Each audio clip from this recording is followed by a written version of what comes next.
এলা madam, madam.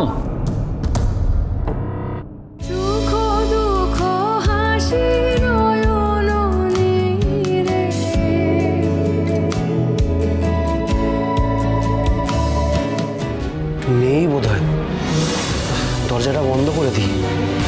বেরিয়ে গেছে নিশ্চয়ই।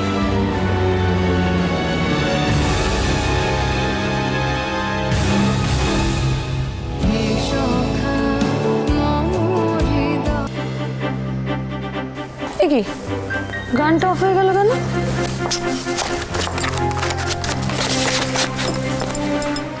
ও বাবা, ফোনের তো ব্যাটারি শেষ।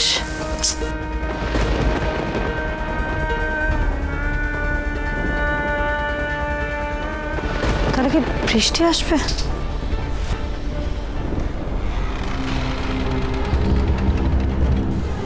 আবার কি হলো? টেনশন হচ্ছে রে, বুঝছিস না কেন? এত রাত হয়ে গেল, মেয়েটা বাড়ি ফিরলো না। দেখ, আজকে সাত করে ওর জন্য পাটি সাপটা বানালাম, এখনো বাড়ি ফেরার নাম নেই। এলা তো তাও একটা চাকরি করে হৈমন্তী, 2 টাকা রোজগার করে। আর একজন ধিঙ্গি মেয়ে, আমার ধিঙ্গি মেয়েটার কথা একবার ভাব, দেখ বইগুলো কেমন করে রেখে দিয়েছে। 2 টাকা যে রোজগার করবে সেরকমও তো মুরদ নেই। কোন দিকে কোন কাজ করছে আমাকে একটু বলতো। এত রাত হয়ে গেছে, এলাকে কোন কাজে সাহায্য করছে? সত্যি তো অনেকটা রাত হয়ে গেছে, আমি তো রান্না করতে করতে খেয়ালই করিনি। এই সরলা, বাইরে না খুব ঝড় উঠলো বুঝলি তো, আমার মনে হয় খুব বৃষ্টি হবে। আমি আর একটা ফোন করি, দাঁড়া। 5 বার ফোন করেছি হৈমন্তী, আমি 5 বার, একবারও মহারানী ফোন তোলেনি।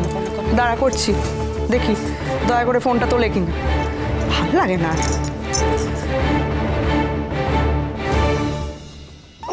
এই হাট জ্বালানি, কোথায় ছিলি তুই? এত করে আমি টেনশন।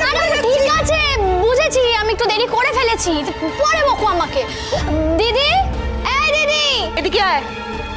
দিদিকে ডাকছিস কি? এদিকে আয়। মানে দিদি এখনো ফেরেনি? দিদি, দিদি তো তোর সাথে গেল, তুই তো কি কাজে সাহায্য করতে গেলি? কোথায় এলা? মানে দিদি যে আমাকে বললো যে ওর নাকি একটা কাজ আছে, ও তো বেরিয়ে গেল। হে ভগবান, আমি না তারপর থেকে ওকে অনেকবার ফোন করেছি, ওর ফোনটা মনে চার্জ নেই, বন্ধ হয়ে গেছে। এলা এখনো বাড়ি ফেরেনি। হ্যাঁ, তুই দাঁড়া, ও কি বলছে আমি কথা বলছি। এই দাঁড়া, তুই কাকে ফোন করছিস আগে বল। এলা কোন কাজে গেছে, কোথায় গেছে সেটা জানিস? আমি কি করে জানবো? আমাকে বললো যে মিস্টার সেন নাকি ওকে কিছু একটা কাজ দিয়েছে। কাজ নয়, আমার তো মনে হচ্ছে কোনো শাস্তি দিয়েছে। দিদির সব বিষয়ে বেশি পাকামো। কি দরকার ছিল ঘোড়া সেনের সাথে পাঙ্গা নেওয়ার? কোনো দরকার ছিল? আচ্ছা, এই কারণে দিদির ওপর প্রতিশোধ নেওয়ার জন্য উনি ভুলভাল কিছু করেনি তো? হ্যাঁ,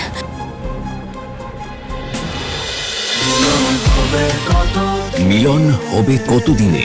সোম থেকে রবি প্রতিদিন রাত 9:30টায় স্টার জলসায়।